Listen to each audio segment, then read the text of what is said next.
Comment me lancer en élevage de porcs? Salut amoureux de l'élevage. Aujourd'hui, je fais cette vidéo pour vous montrer comment vous lancer en élevage de porcs. La première des choses, c'est l'achat du terrain. Vous prenez contact avec des personnes qui vendent le terrain, surtout les agents immobiliers. Vous les contactez et vous arrivez au terrain. Si vous n'êtes pas sur place, vous pouvez envoyer quelqu'un de confiance pour vous présenter et acheter aussi un terrain à un très bon endroit.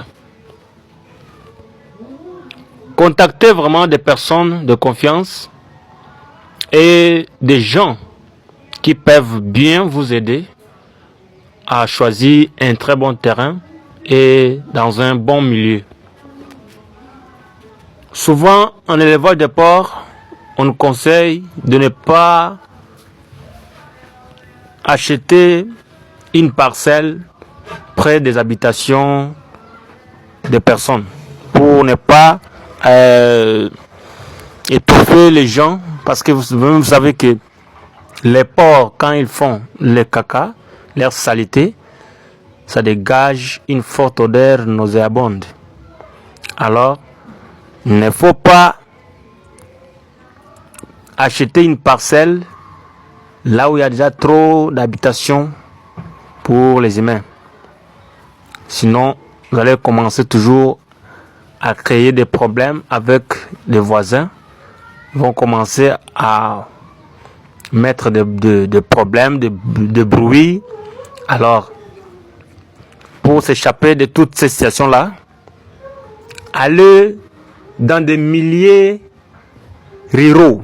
Vous achetez un terrain auprès des personnes de confiance et vous jugez tous les documents d'achat et de la vente du terrain. Si possible, d'appeler même un cadastre pour pouvoir bien faire la délimitation de votre terrain. C'est une chose de bonne. Alors, une fois vous avez acheté le terrain, renseignez-vous et visitez aussi un point d'eau. Vous savez bien que en élevage de porcs, ce qui est vraiment conseillé, c'est de l'eau. Il faudra acheter un terrain où il y a une source d'eau ou bien une rivière. Mais s'il y a aussi possibilité de faire aussi un forage, ça sera aussi bon. Mais même si le terrain n'est pas près d'un cours d'eau, il faudra toujours créer votre forage pour donner de l'eau en abondance aux porcs. Vous savez déjà que l'eau elle-même constitue déjà 10% de la croissance de santé des porcs. Si vous donnez aux porcs assez d'eau, ils vont aussi croître rapidement.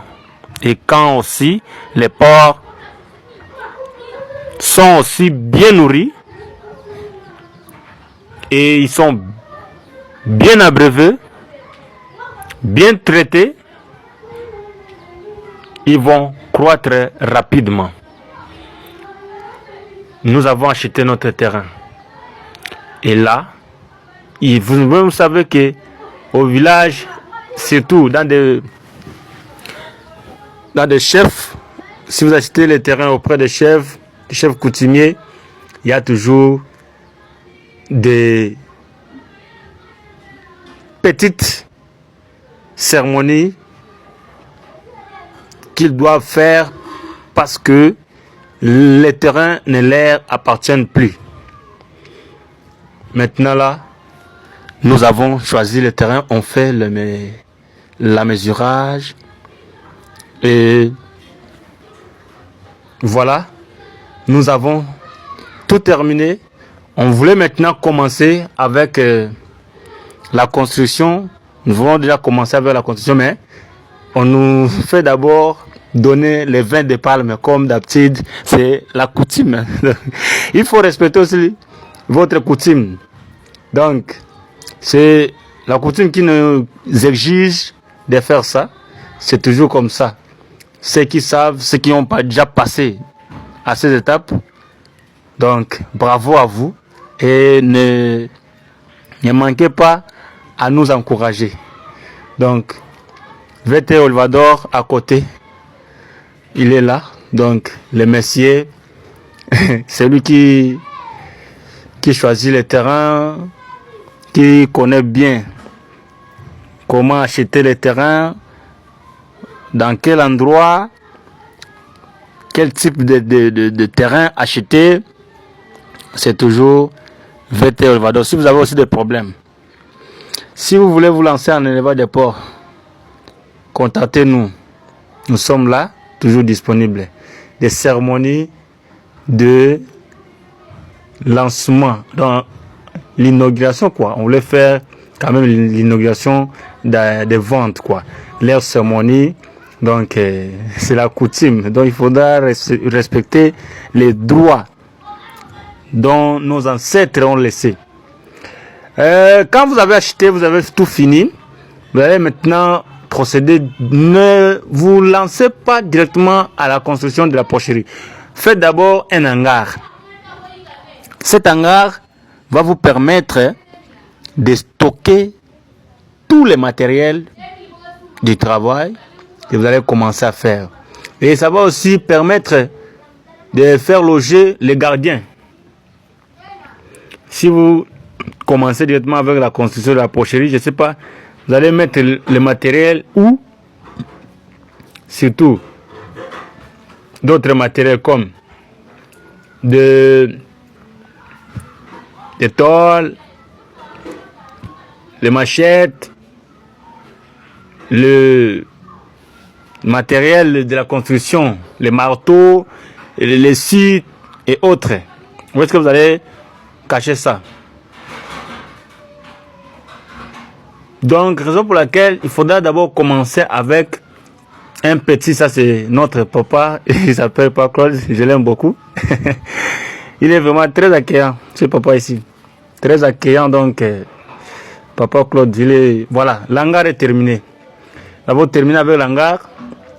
Et maintenant, j'ai commencé à acheter maintenant les briques.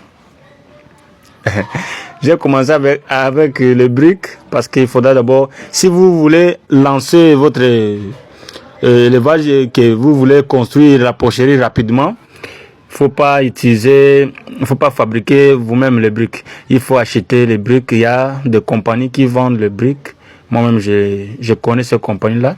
Ils les vendent vraiment à un très bon prix et les transports dedans. Donc voilà. Et si vous voulez aussi vous lancer, vous ne savez pas comment vous procédez, quelle équipe qui peut vous orienter, quelle personne a travaillé avec elle. Donc, je suis là, disponible. Votre technicien vétérinaire VT Olvador. Donc, on dit souvent, celui qui connaît, mais celui qui ne connaît pas, apprend. Donc, il faudra que ceux qui ne connaissent pas apprennent. Mais pour ceux qui connaissent déjà, donc eux connaissent. Ils vont maintenant encore ajouter d'autres expériences. Alors, vous savez, vous voyez vraiment l'évolution déjà. Il y a déjà des matériels que j'ai achetés. Les ngamat là, hein, les filles coupées, donc les filles en plastique, parce qu'il n'y avait vraiment pas de l'eau là. Comme je vous ai dit au début, que faut pas acheter un terrain là où vous avez une difficulté pour trouver de l'eau. Donc comme ici, il y a quand même de l'eau. Mais à quelques kilomètres là, on puisait une goutte à un fil comme ça à 10 000 francs. C'était d'abord 15 000, mais nous avons discuté avec eux. On avait commencé à 12 000, vu le coût s'est aggravé encore, on est descendu à 11 000 francs et voire même 10 000 francs. Les filles à 10 000 francs. Et là, vous-même, vous voyez, petit à petit, les maçons ont commencé déjà avec les fouilles. Ils ont fait les fouilles. C'est une grande porcherie qu'on construit là. Ce n'est pas la clôture qu'on fait. L'espace est 1 hectare. L'espace est 1 hectare. Mais la porcherie déjà elle-même occupe 30 mètres sur 40 mètres. Donc, c'est une grande porcherie. Parce que les projets vraiment longs. Alors, comme je dis souvent, la première des choses pour se lancer en élevage de porcs dépend du garant de la projet. Du garant du projet, si lui, le garant du projet, souhaite aller très rapidement, donc ça sera aussi mieux pour nous, son équipe, de pouvoir aussi aller aussi rapidement. Parce qu'il y en a de ceux qui me demandent même que je peux construire une porcherie de combien de mètres pour me lancer. Ça ne dépend pas de nous les vétérinaires. Nous sommes là pour vous donner des idées. Mais vous êtes là juste pour... Votre vision n'est pas la mienne.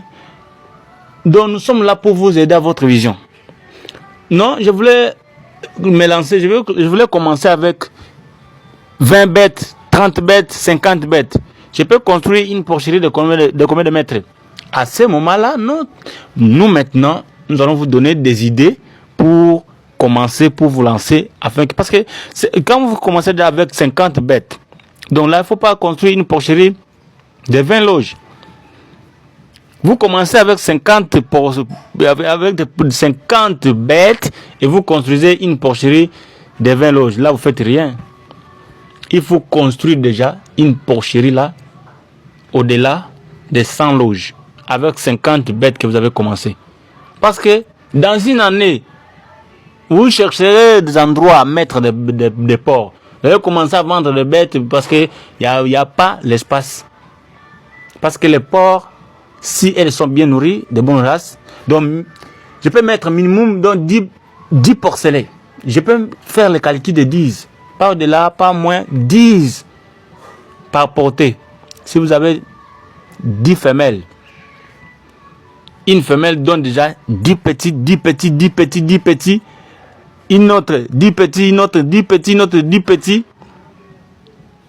Ils vont faire le petit n'est trop combien? 100. Vous aurez 100 porcelets. L'avantage de construire un hangar déjà, c'est de faire les stocks de tout le matériel que vous utilisez. Un très bon hangar, hein, magasin en tôle. Donc, j'avais même aimé ça. Souvent, je passais même la nuit ici. Je me suis dit vraiment, ici, je pourrais même quitter chez moi, venir ici, me loger ici. Donc, voilà. C'est un peu ça. C'est vraiment une très bonne chose. C'est un papa diaspora. Donc, il a vraiment une vision. Il a une vision. Donc, c'est le papa ici, que vous voyez là, il est très gentil. Très gentil. Donc, il s'appelle pas Claude. J'avais vraiment aimé ce papa-là. Donc, parce que dès le début, il nous a accueillis vraiment avec chaleureusement. Il nous a accueillis vraiment chaleureusement. Et quand nous avons aussi commencé avec la construction. Il était toujours là. Souvent, c'est lui qui est habité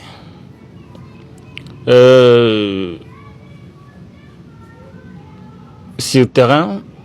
Si nous quittons déjà là, c'est lui qui souvent qui habitait et fait la garde de tout le matériel. Et vraiment, un très bon coin. Il n'y avait pas de perte, ni d'un seul brique, ni de quoi que ce soit. Ni la perte, nous avons connu une perte d'une barre de fer, ou bien nous avons connu une perte d'un brique ici. Non, il n'y avait vraiment aucune perte. On avait vraiment construit du début jusqu'à la fin. Et quand les bêtes sont aussi arrivées, et vous verrez aussi la prochaine vidéo. La première vidéo, c'est l'étape seulement pour achat du terrain, la construction de la porcherie, la création d'un forage. Donc, parce que on pensait déjà faire un forage, parce que l'eau ici se trouve un peu éloignée. Et là, quand nous avons commencé avec la construction, vous voyez déjà que j'ai fait entrer des tonnes de sable et des briques. C'est toujours la même compagnie qui me fournissait toutes ces histoires. Que ce soit les sables, les briques, j'achetais toujours chez eux. Et aussi les caillasses, c'est toujours leurs cars qui venaient me déposer tout ça. Donc, vous voyez un chantier, ce qui me demande souvent, est-ce que vous pouvez chercher pour moi les maçons? Est-ce que vous pouvez chercher pour moi les techniciens qui savent bien construire? Vous voyez, j'ai une équipe, je dis bien, j'ai une connaissance avec des maçons, pas un seul, avec des ingénieurs même. Alors, si vous voulez des ingénieurs, là, dites que dans des constructions de maisons, en étage et autres. Mais s'ils demandent seulement la porcherie, je ne vais pas vous amener des ingénieurs, seulement des maçons qui peuvent construire des contremaîtres, quoi. On les appelle les contremaîtres. Donc, comme là, vous voyez déjà que non, la construction s'avance déjà. Petit à petit, le premier jour, donc, ça c'était le premier jour, on faisait les fouilles, après les fouilles, on commençait déjà à placer les murs, les fondations et autres. Donc, petit à petit, on avance avec le travail. Parce que c'est pas peu de choses. Une porcherie de 40 mètres sur 30. Donc, c'est une grande porcherie. Il y avait, donc, dans la porcherie, il y avait au total 80 de chambres, de loges. Donc, peut-être vous avez une porcherie, vous avez 20 loges, vous allez dire, ah, moi je suis vraiment... Non, ne dites pas ça. Il y a de ceux qui se lancent avec 5 ports et voient ça beaucoup. Il y a de ceux qui se lancent avec 20 ports et voient ça peu. Pour eux, leur vision est encore très longue là, donc ils visent déjà là, très loin. C'est pourquoi je dis souvent, tout dépend du garant. Tout dépend du garant du projet. Parce que ce n'est pas un porcher qui va vous donner, qui viendra vous donner l'idée pour avancer, pour aller et atteindre un effectif de 1000 bêtes ou bien 2000 bêtes. C'est premièrement vous-même. Est-ce que vous avez cette vision? Est-ce que vous avez aussi d'autres moyens qui peuvent vous aider à atteindre même 500 ports? Et dans combien de temps faut-il atteindre les 500 ports?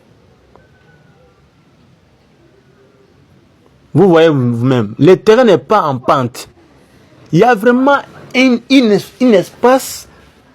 Le terrain est vraiment très calme. Il n'y a pas de pente, ni de trous, ni quoi que ce soit.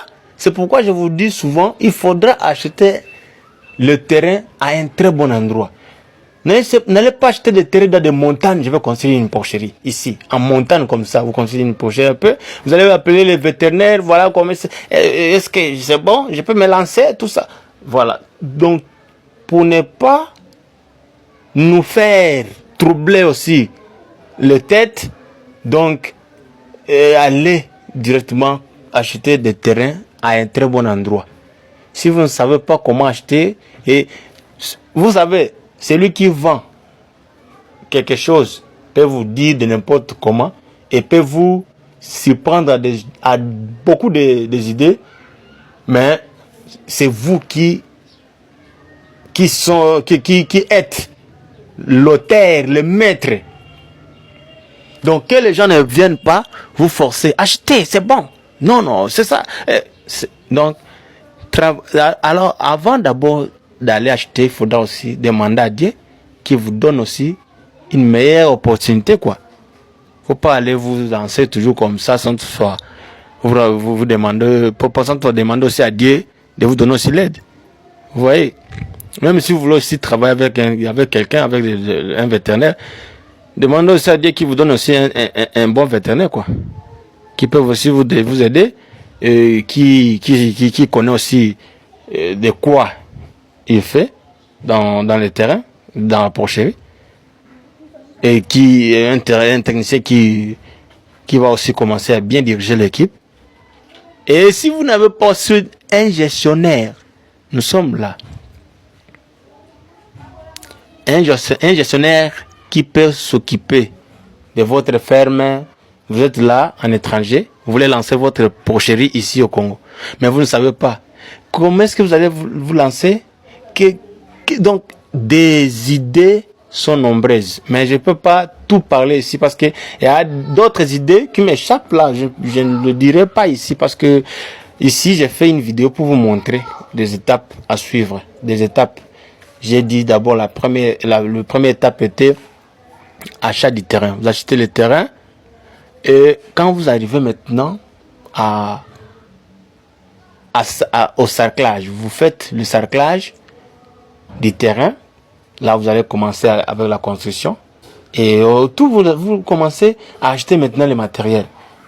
Vous commencez à acheter vraiment le matériel. Et si vous voulez commencer, vous voyez une porcherie, vraiment une très grande porcherie. Une très grande. 30 mètres sur 40 mètres. Donc, largeur 30, longueur 40 mètres. Donc, même vous voyez déjà en image, ça vous montre déjà que non. Une porcherie là, c'est pas de l'aventure. Donc vous êtes ici, vous voyez là-bas comme font de clôture d'autres personnes les maisons. C'est ça, ils vont utiliser ça comme la clôture des maisons. Mais ici chez nous, c'est la porcherie ça. Tout ça, tous ces murs là que vous voyez là, c'est le mur de la porcherie. C'est pas une clôture. Tout ce que vous voyez là, c'est le tandis. Vous voyez le matériel dedans, par-ci, par-là. Donc, vous voyez, donc la construction, vous voyez, des murs sont déjà commencés à monter. Là, on ne va plus avancer parce que la porcherie ne peut pas avoir beaucoup de hauteur. Là, on s'arrête à ce niveau-là et on procède maintenant à mettre des colonnes et autres. Je crois bien toutes les étapes de la construction de cette porcherie. Je ne mettrai pas ici dans cette vidéo. En fait, je vais faire une autre vidéo où je vais aussi parler du deuxième étape. Donc ça, c'est la première vidéo aussi, donc c'est la première étape aussi. Alors pour la deuxième étape, je vais aussi faire une autre vidéo dont je vais parler sur ça. Et peut-être il y en a des gens qui veulent se lancer en élevage de porcs, qui ne savent pas comment se lancer et qui ont vraiment, vous avez les moyens, mais vous peut-être auparavant vous travaillez avec des personnes qui n'étaient pas expérimentées en ce domaine.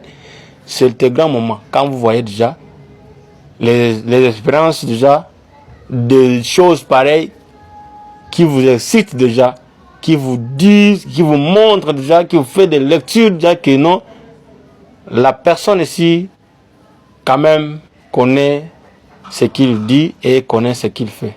Ce sont des maçons qui travaillent pour nous, Maître Guilin.